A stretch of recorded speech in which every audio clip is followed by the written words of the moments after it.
Consumers want to know the facts about the products they buy, but America's agricultural landscape is not easy to navigate.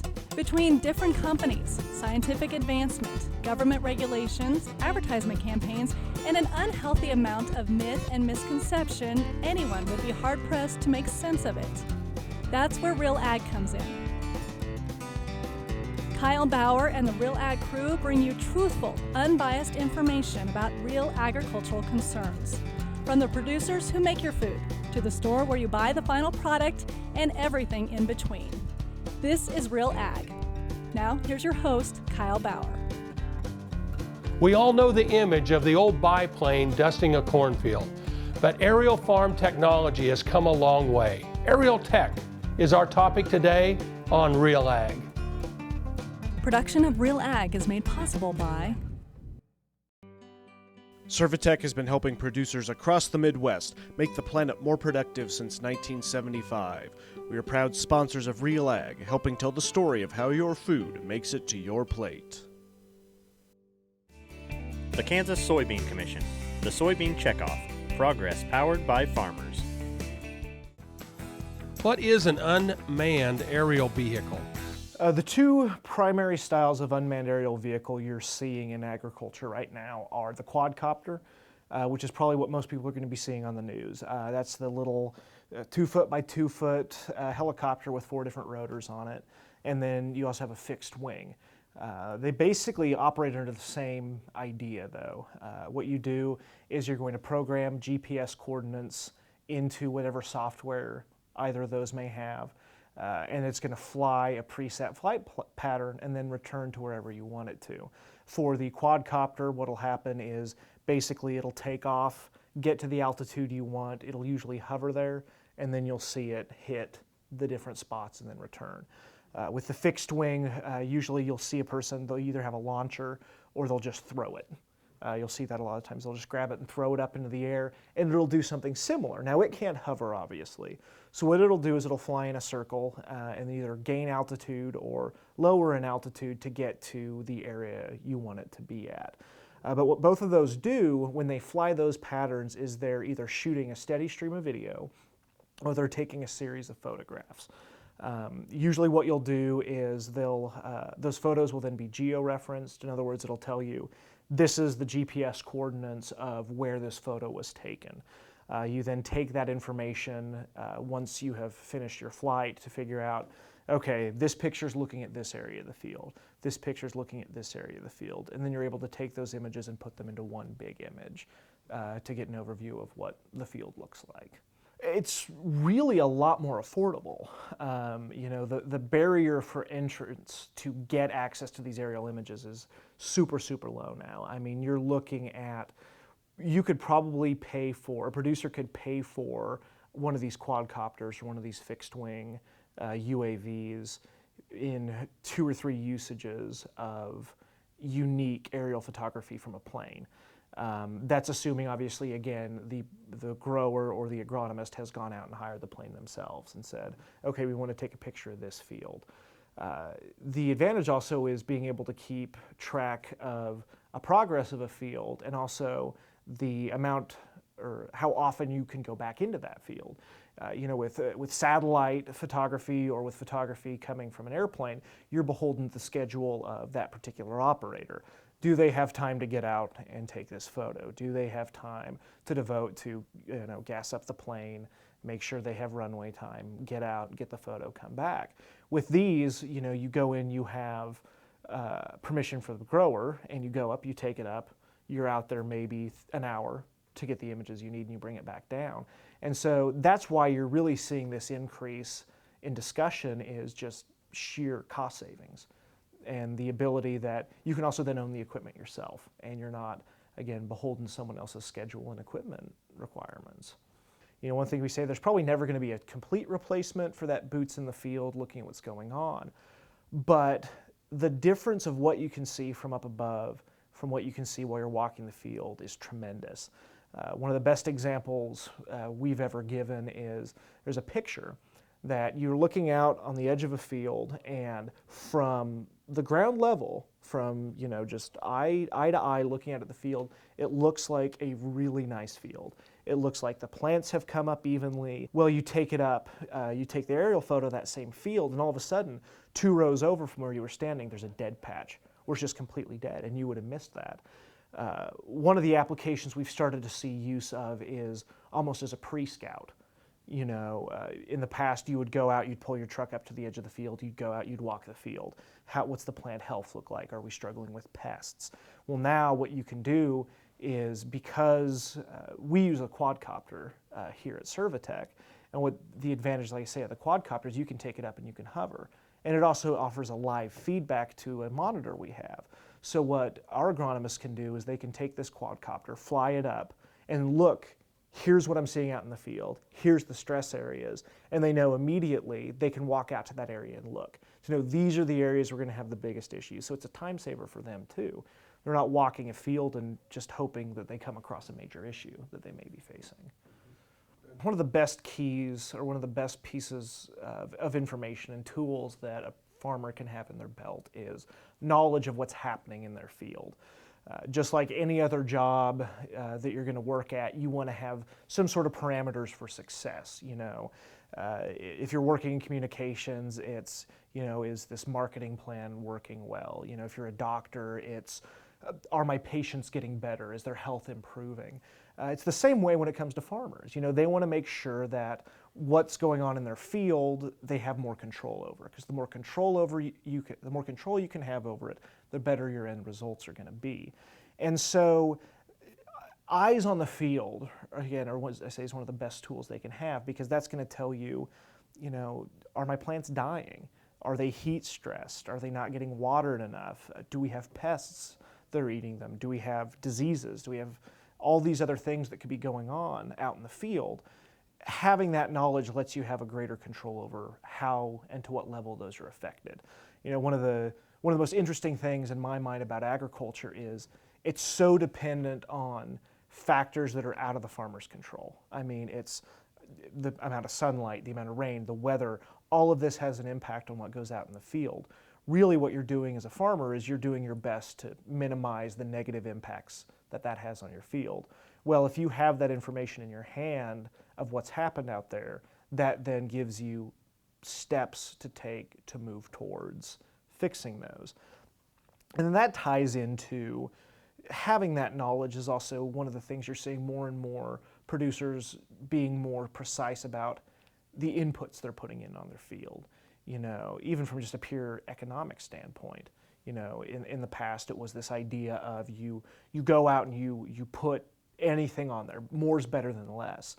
But as we have a better understanding, not just of how plants grow and plant health, but also how all those inputs have an effect on the ground quality, the soil quality, groundwater, things like that. That helps them then make those decisions on how can I be more precise? Can I put down the exact amount of product that the plant's going to take it up and I'm minimizing the effect on surrounding areas? And so that goes back to the more information you have, the better decisions they can make to be more profitable and to be better stewards and to continue to be sure that they can be profitable year after year. And so you see this exploration of new and unique tools, which is kind of where the unmanned aerial vehicle has come in, is this ability to, the more information I'm given, the better decisions I can make, not just for myself, but for everything in the long term. Can I make sure that I'm producing a safe, high quality product?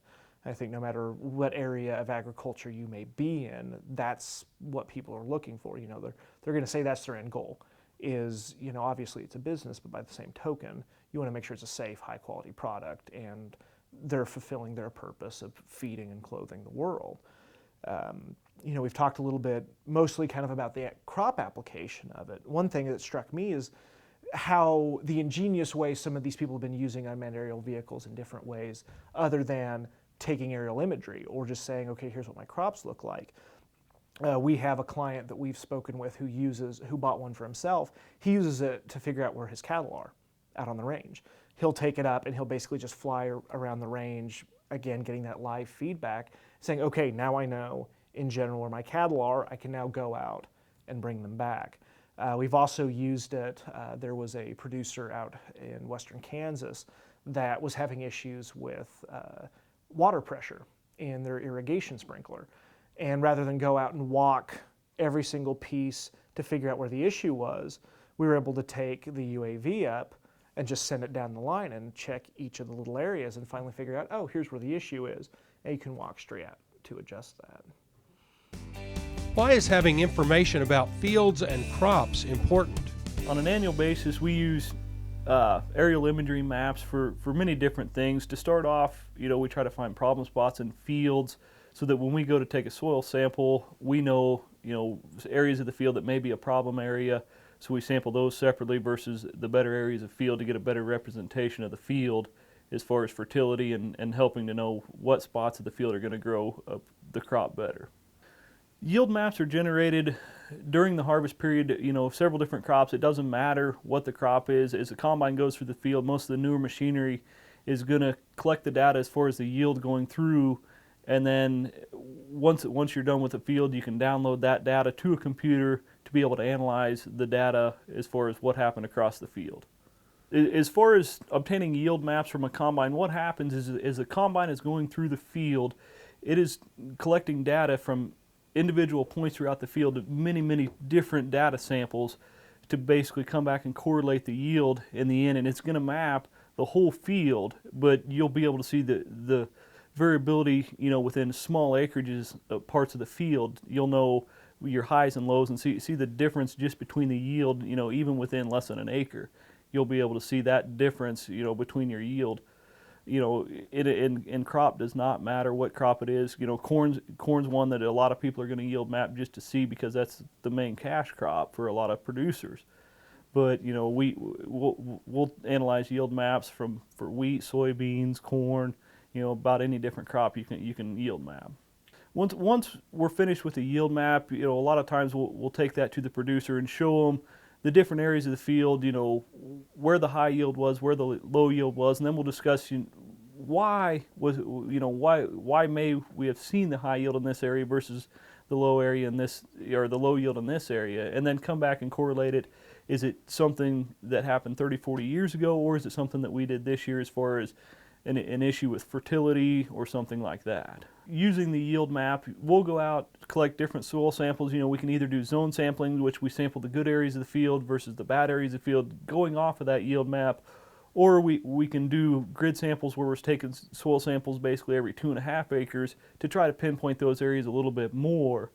And with the grid sample, then we come back and maybe variable rate fertilize the field, to be a little bit more precise on the fertility to try to help bring some of those low spots on the yield map up a little bit easier. What variable rate fertilizing does is we want to pinpoint areas in the field that need more fertilizer and then also areas where they don't need as much fertilizer.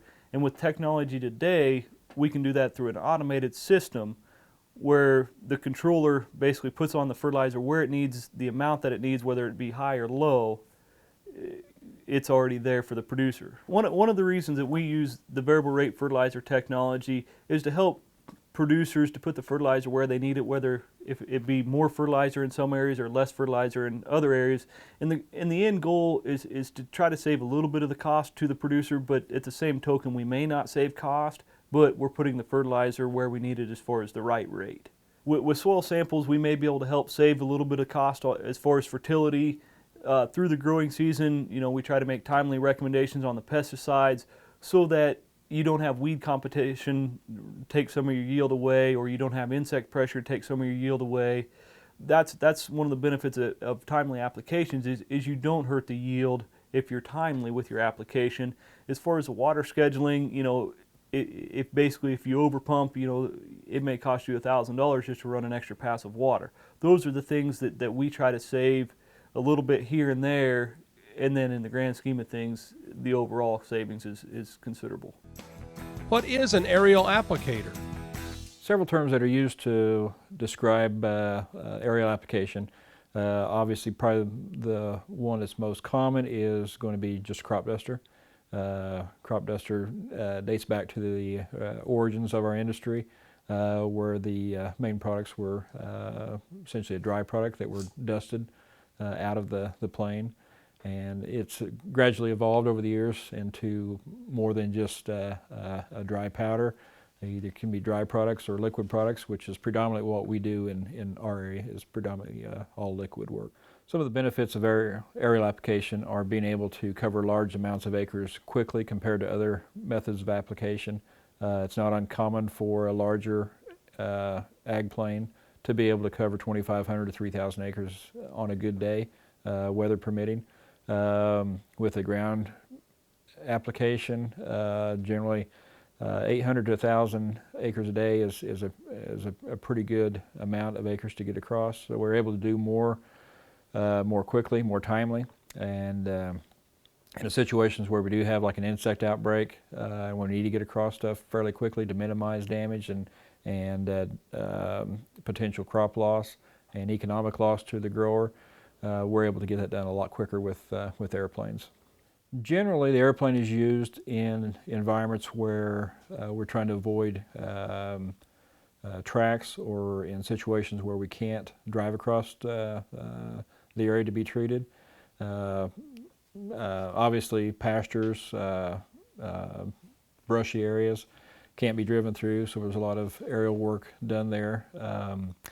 In larger crops, where we can't drive through taller corn, say a wheat field that's close to harvest, when we're doing some fungicide applications or foliar fertilizer work, generally don't want to drive through crops at that stage, so minimize damage. Most ground rigs, even row crop rigs that have a narrow tire, still do run over some crop and open up a canopy. That's one issue with, say, a soybean field.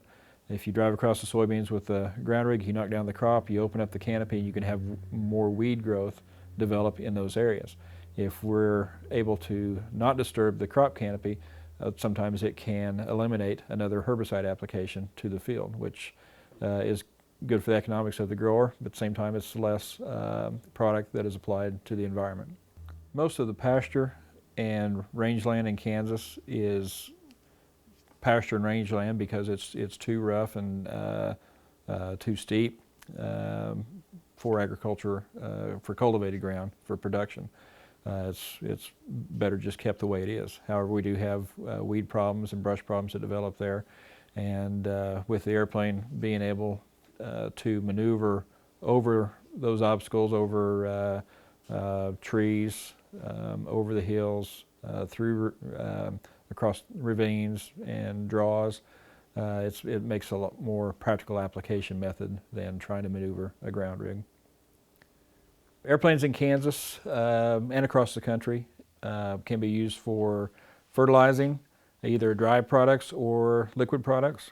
There are different application methods for different equipment that we'll use on the airplane for the different methods of fertility work that gets done.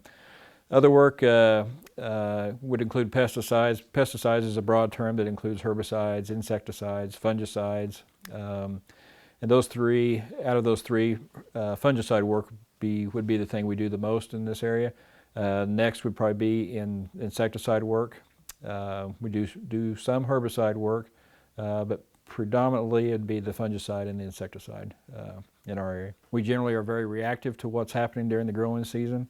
That could be an outbreak of bugs that have shown up in a particular crop, and we just have to be ready, short notice, to take care of those needs.